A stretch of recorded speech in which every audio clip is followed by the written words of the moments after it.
नमस्कार, मैं हूं शरद द्विवेदी और आज का हमारा मुद्दा है हेमंत के नए सारथी साबित होंगे महारथी। निश्चित तौर पर अब चुनाव शुरू हो गया है और जिस तरह से हमने देखा कि युवा मोर्चा की बात करें या महिला मोर्चा की बात करें, जिस तरह से प्रत्याशी सामने आए हैं वो चौंकाते इसलिए हैं कि वो बिल्कुल रेस में शामिल नाम में से ये नाम नहीं थे।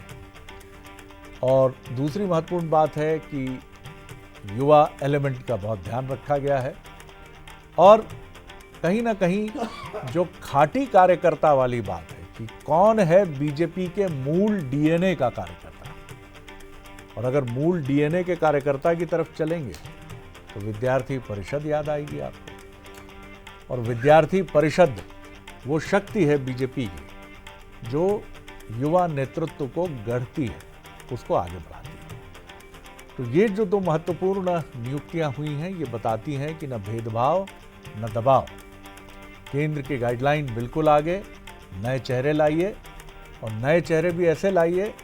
जो युवा मोर्चा के सारथी हैं वो 30 साल के हैं, 30 इयर्स, और 30 वर्ष में ये महत्वपूर्ण जिम्मेदारी आप सोचिए कि परवाज जाएगी आगे तो कितनी आगे जा सकती है।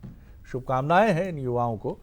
तो कुल मिलाकर बीजेपी अपने मिशन यूथ को लेकर आगे बढ़ रही है और यही बीजेपी की ताकत है। और कुछ कांग्रेस भी इसी शैली में आगे बढ़ रही है। मध्य प्रदेश में रीना बोरासी की आप बात करिए तो एकदम युवा हैं, और एक दिन पहले ही हमने आज का मुद्दा में बात की है जोड़ियों पर। तो अब युवा जोड़ियों पर दांव लगाने के लिए बीजेपी और कांग्रेस दोनों तैयार हैं। पहले देखिए हमारी ये स्पेशल रिपोर्ट, उसके बाद डिबेट।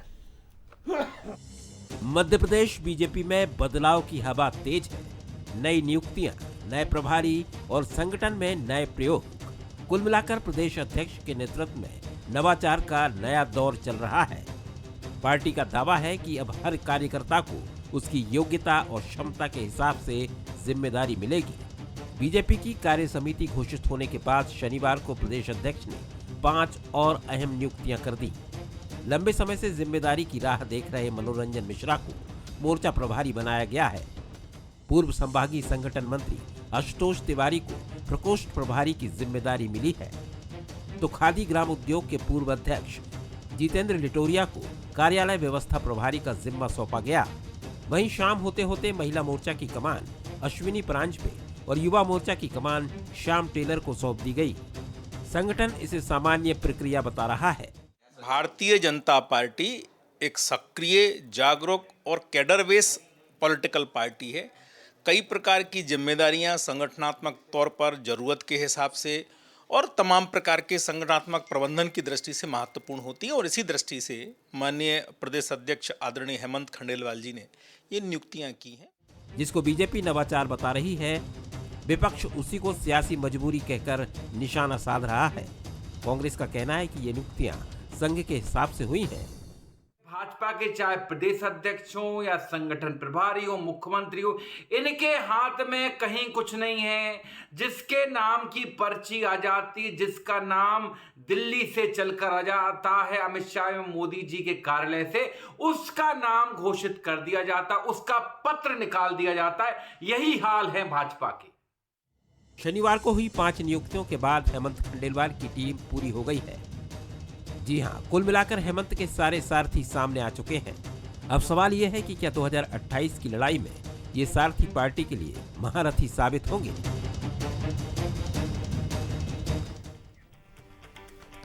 तो आपने देखा कि जिस तरह से ये दो नियुक्तियां, और सबसे महत्वपूर्ण बात है कि मोर्चा और प्रकोष्ठ जो है इनके लिए प्रभारी तो हैं ही, हर मोर्चा के लिए एक प्रभारी, हर प्रकोष्ठ के लिए एक प्रभारी, लेकिन प्रभारी पर भी एक और प्रभारी, यानी मोर्चा के प्रभारी अलग से जो समन्वित रूप से अलग अलग मोर्चों के प्रभारी के साथ समन्वय देखेंगे, और इसी तरह प्रकोष्ठ के अलग प्रभारी, और वो भी प्रकोष्ठ के प्रभारियों के साथ, पदाधिकारियों के साथ वो भी समन्वय देखेंगे। अब ये देखिए, ये माइक्रो फिल्टर होने जैसी बात है कि प्रभारी से ही संतोष नहीं, उनके ऊपर एक ओवरऑल प्रभारी, फिर ये ओवरऑल प्रभारी जो हैं ये संगठन के प्रमुख ओहदेदार, प्रदेश अध्यक्ष सहित सबको जानकारी देंगे। तो सूचनाओं का फिल्ट्रेशन इसलिए कि कोई भी सूचना बायस्ड ना हो, पूर्वग्रह से प्रेजुडिस ना हो उसमें।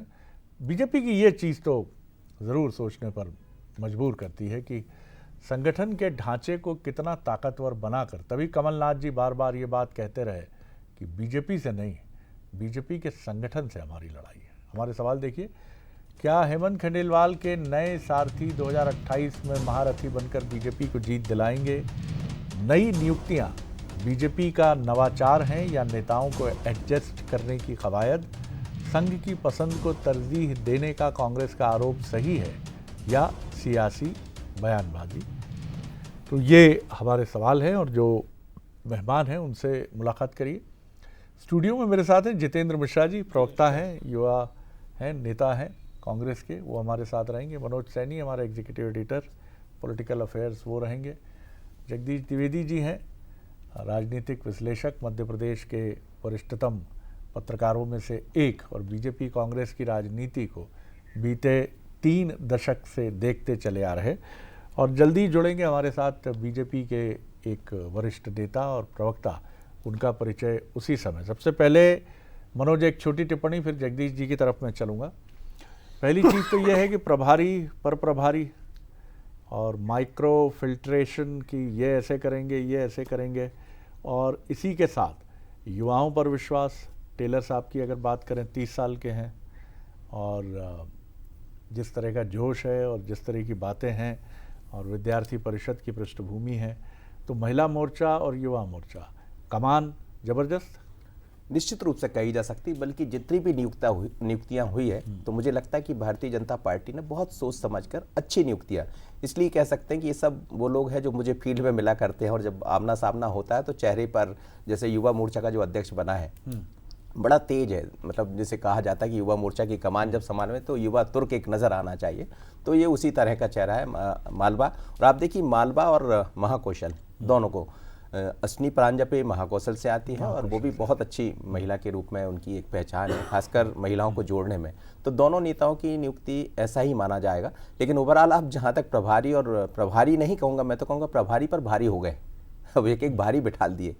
मनोरंजन मिश्रा लंबे समय से इंतजार कर रहे थे कि कहीं उनकी नियुक्ति हो जाए, बात बनी नहीं, पर हेमंत खंडेलवाल जी के आने से बात बन गई है। उनका भी अच्छा वर्चस्व रहा। युवा मोर्चा एबीपी में जितेंद्र लटूरिया अध्यक्ष रहे हैं एक निगम के, अब उनको जिम्मेदारी सौंपी गई। लेकिन आप याद कीजिए शरद जी कि दोनों वो लोग हैं, चाहे आशुतोष तिवारी की बात करें, शैलेंद्र बरुआ, लटूरिया, जो पहले जो संगठन प्रभारी रहा करते थे संभागों के, उससे छुट्टी हुई थी। छुट्टी इसलिए क्योंकि वो पद ही समाप्त हो गया था, लेकिन पुनः इनकी वापसी हुई है। मतलब ये कि इनके कामों पर पार्टी ने विश्वास जताया।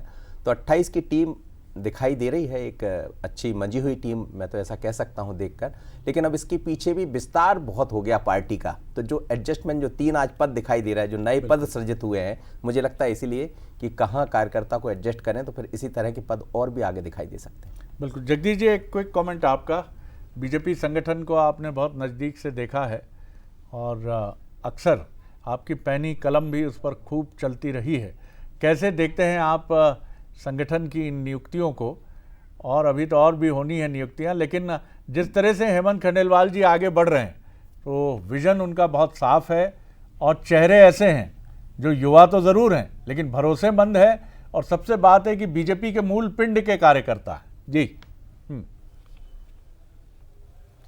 शरद जी, सबसे पहले तो मनोज को बधाई, उसका जन्मदिन निकल गया है, मैं दे नहीं पाया था, और उसने बहुत अच्छा मनोज ने विश्लेषण किया है शरद जी, चाहे वो जितेंद्र लटोरिया को लेके हो, चाहे वो श्याम महाजन को लेके हो। लेकिन एक चीज शरद जी इसमें और देखने लायक है कि संगठन ने विश्वास तो इन पे जताया है, लेकिन एक संभावना और खत्म कर दी, इनकी राजनीतिक नियुक्तियों की संभावना खत्म हो गई। पहली चीज, उसने राजनीतिक नियुक्तियों से उन्हें फिर से दूर कर दिया है जो बीच में हुई थी, और वापस इन्हें वहीं लेके आए हैं भाई। चूंकि जो भी लोग आज बनाए गए हैं, चाहे वो आशुतोष तिवारी हो, चाहे वो जितेंद्र लटोरिया हो, चाहे इसके पहले के श्याम महाजन हो, एक शैलेंद्र बरुआ को छोड़ के लगभग केशव भदौरिया, शैलेंद्र बरुआ, 2 लोगों को आप छोड़ दें पुराने संभागीय संगठन मंत्री को, तो सारे लोग एडजस्ट हो गए हैं।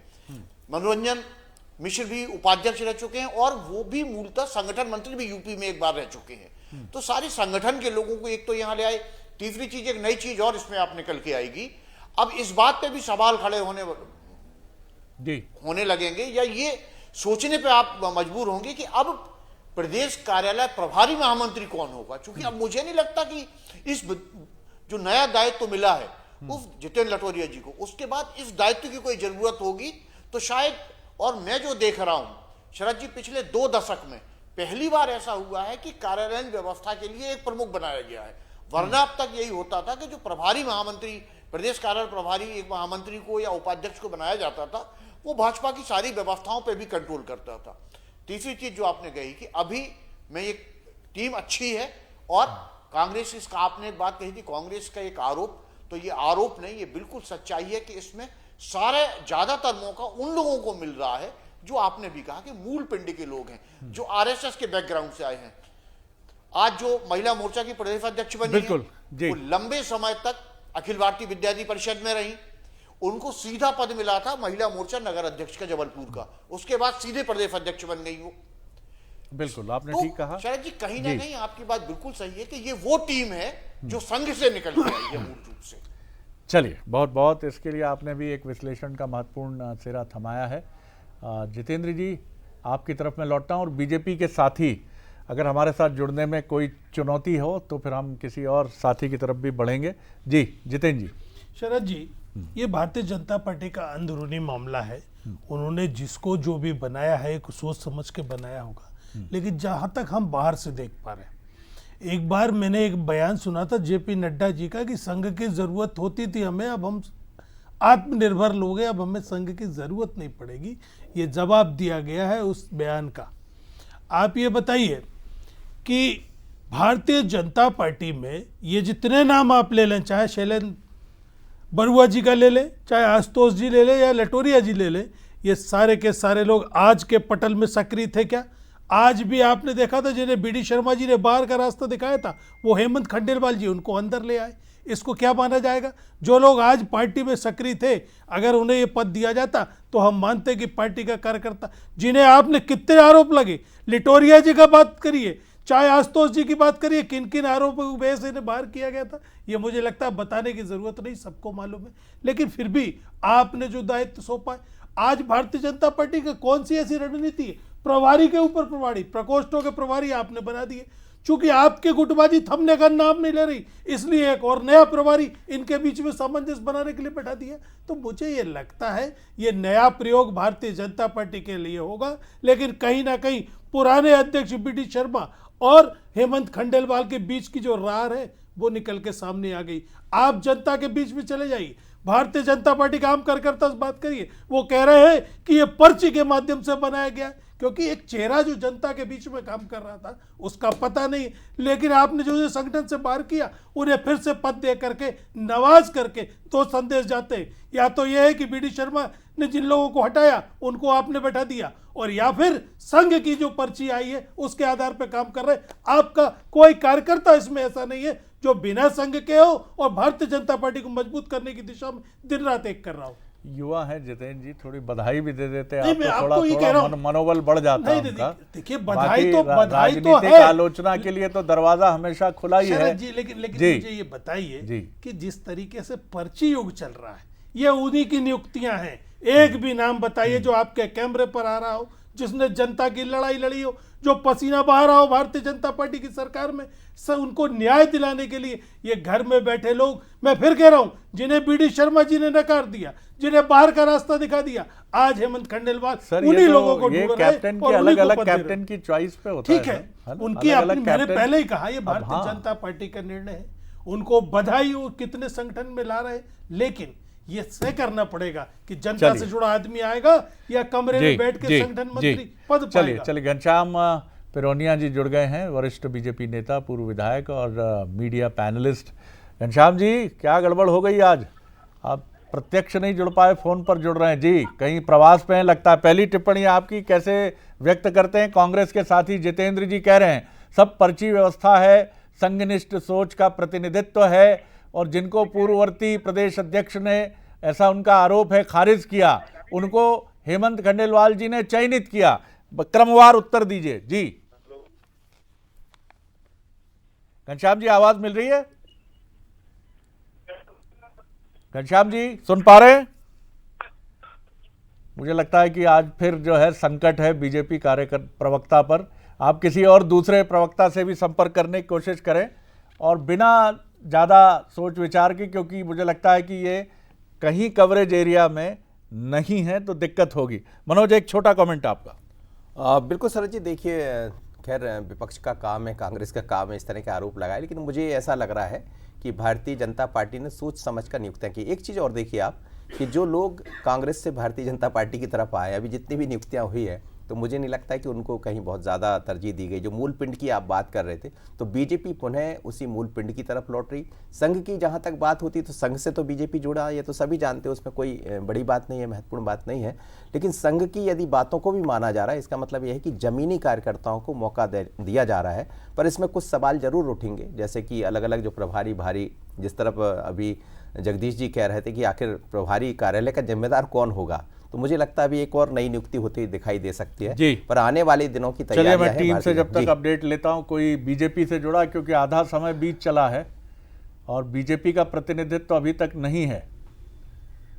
जी जगदीश जी, जब तक हम किसी विकल्प को ढूंढ रहे हैं, एक छोटा कमेंट आपका। जी शरद जी, सबसे पहली चीज वही, लेकिन घूम फिर के ठीक है, टीम आप बहुत अच्छी लाई। मैं बिल्कुल मान रहा हूं कि आपने उन लोगों को लिया है जिन्होंने सालों साल संगठन में काम किया है, लेकिन फिर सवाल हमेशा हर बार वही उठते हैं। जैसे इन संगठन मंत्रियों को जब निगम मंडल का अध्यक्ष शरद जी बनाया गया था, तब भी सवाल उठाए गए थे कि घूम फिर के यही लोग क्यों। जगदीश जी, बस मैं आपको रोक रहा हूं। इस समय आशीष अग्रवाल जी जो प्रदेश संवाद प्रमुख हैं हमारे साथ जुड़े हैं और किसी कार्यक्रम में हैं, तो उसके बाद हम कोशिश करेंगे किन्हीं अन्य बीजेपी के पैनलिस्ट को भी जोड़ें। आशीष जी, एक क्विक कमेंट आपका। कांग्रेस का आरोप है कि संघनिष्ठ सोच को मौका मिला है और पर्ची प्रथा से ये चीजें आगे बढ़ी हैं। जी नहीं, देखिए ये आरोप कहाँ से है, ये तो मुझे लगता है कि प्रमाणीकरण है कि भारतीय जनता पार्टी जो करती है वो अपने मूल कार्यकर्ता, अपने मूल विचार से जुड़े हुए नेता को बढ़ा के करती है। ये कॉन्ट्रास्ट है कि कांग्रेस में अगर युवा मोर्चे का अध्यक्ष बनेगा तो वो नेता का पुत्र बनेगा। ये कॉन्ट्रास्ट है कि कांग्रेस में अगर महिला मोर्चे की अध्यक्षा बनेगी तो वो भी एक नेता की पुत्री बनेगी। और भारतीय जनता पार्टी में जब चयन होता है तो साधारण परिवारों से समय की कसौटी, कार्य की कसौटी पे कसे। जी चलिए, मुझे लगता है कि जी जी चाहे वो अश्विनी परांजपे हो या फिर वो हमारे युवा मोर्चे के अध्यक्ष हों श्याम टेलर जी, और हमारे यहाँ जो एक संगठन को गढ़ने की परंपरा है तो उसमें वरिष्ठ नेता और कार्यकर्ता भी जुड़ते हैं और मोर्चों के प्रभारी बनते हैं, कार्यालय व्यवस्था प्रभारी बनते हैं। भारतीय जनता पार्टी है जिसमें विचार के लिए काम होता है, विचार के लिए राजनीति होती है और सामूहिक नेतृत्व जो जिम्मेदारी तय करता है उसको निभाने के लिए पूरी निष्ठा से हमारे नेता और कार्यकर्ता उसमें जुटते हैं। बस 10 सेकंड 20 सेकंड और लूंगा आपका। यूएसपी बता दीजिए मुझे, क्या आप यूएसपी देखते हैं? जी यूएसपी तो ये है कि जिस कार्यकर्ता को जो काम मिलता है उसकी खूबियां हम सबके सामने आती है। तो आम कार्यकर्ता, समय की कसौटी पे कसे हुए कार्यकर्ता जिन्होंने विभिन्न दायित्वों को निभाया, ऐसे कार्यकर्ताओं को समय मिला। युवा मोर्चे की कमान एक 30 वर्षीय युवा को सौंपी गई, जैसा राष्ट्रीय नेतृत्व सौंपता है, सोचता है। महिला मोर्चे की कमान महिला मोर्चे की वर्तमान महामंत्री, इससे पहले विभिन्न दायित्वों को जिन्होंने बहुत सफलता से निभाया, एक साधारण कार्यकर्ता को सौंपी गई। और मोर्चों को और प्रकोष्ठों को और अधिक सक्रिय करने के लिए उसके संयोजक, उसके प्रभारी तय किए गए ताकि सभी सातों मोर्चों को आगे और गुड टू ग्रेट वाली स्थिति पे ले जाया जाए। तो भारतीय जनता पार्टी, हमारे माननीय अध्यक्ष हेमंत खंडेलवाल जी, हमारे माननीय मुख्यमंत्री जो सभी सामूहिक नेतृत्व के निर्देशन में बहुत मजबूती से आगे बढ़ रही है। और कांग्रेस आज भी परिवारवाद और गुटबाजी की जो बीमारियां हैं उनसे ग्रसित है, उसमें जूझ रही है। बस आशीष जी, खत्म कर रहा हूं इसके साथ ही कि यानी मूल पिंड बिल्कुल जिंदाबाद बीजेपी में, बाकी आते रहेंगे मित्र लोग, सबको प्रणाम है, नमस्कार है, लेकिन मूल पिंड जो है वो तो मुख्य सारथी तो वही है। जी चलिए, बहुत शुक्रिया। हमारे साथ जुड़े आशीष अग्रवाल, मीडिया प्रभारी मध्य प्रदेश बीजेपी के। तो ये भी एक मैसेज है जगदीश जी कि मूल पिंड जो है अब उसको बढ़ाना है। सरकारें बनती रही, सरकारें जहां चुनौती थी। जी बोलिए बोलिए। जी है ये जी वो बिल्कुल क्लियर कट बीजेपी में हमेशा से रहा है। आप उठा के देख लो जितने कार्यकर्ता आए बीजेपी में, बड़े बड़े नेता आए, एकाध को छोड़ दो अपवाद स्वरूप के, जिनके पास नाम मात्र के पद हैं जो महत्वहीन है। बाकी आप मुझे एक नाम ऐसा बता दो पिछले 2 सालों में जिसको कोई पद मिला हो, क्योंकि बीजेपी आदमी को ले तो लेती है, लेकिन पद बहुत बीजेपी में मुश्किल से मिलते हैं। क्योंकि ये अभी जैसे रजनीश जी को मैं सुन रहा था, कैडर बेस्ड पार्टी है। पहले इसको कैडर को वो पहले मौका देते हैं कि आइए आप हमारे कैडर को समझिए, और संगठन में अनुशासन उनके लिए सबसे पहले है। तो हर कोई आ जाएगा, चाहे वो कितना भी महत्वपूर्ण हो। मैं किसी नेताओं के नाम नहीं ले रहा हूं, लेकिन कांग्रेस से बड़े बड़े दिग्गज आप भी सबको जानते हैं, आ गए हैं, और वो आज भोपाल से लेकर दिल्ली तक के चक्कर लगा रहे हैं। कई नेताओं की गणेश परिक्रमा कर चुके हैं। लेकिन ये बीजेपी है, उन कांग्रेस नेताओं को इस बात को बहुत अच्छे से समझना पड़ेगा कि यहां आसानी से ना तो संगठन में पद मिलने वाला है शरद जी, और ना ही जो अभी राजनीतिक नियुक्तियां होनी है उनमें कोई पद मिलने वाला है। बहुत इंतजार कराती है बीजेपी, तब पद देती है। जी जी, पंकज चतुर्वेदी जी हमारे साथ हैं, बीजेपी के सीनियर लीडर और spokes person. Pankaj ji, message बड़ा साफ है, युवाओं को मौका है, बीजेपी के मूल पिंड की तरफ बीजेपी बढ़ी है, विद्यार्थी परिषद की तरफ, संघनिष्ठ जो एक लिनियज कहा जाता है, जाहिर है, स्वाभाविक है। किस तरह से आप देखते हैं, और कांग्रेस का कहना है, दावा है, आरोप है कि ये तो सब भैया एक व्यवस्था है, और अब यही जो संघनिष्ठ सोच, पर्ची प्रणाली, ऐसा भी आरोप है उनका, और मूल पिंड बीजेपी का यही आगे बढ़ेगा। जी देखिए शरद जी, यदि व्यवस्था है तो उसमें आपत्ति क्या है? ये तो भारतीय जनता पार्टी की अपनी व्यवस्था है ना, कम से कम अव्यवस्था तो नहीं है ना।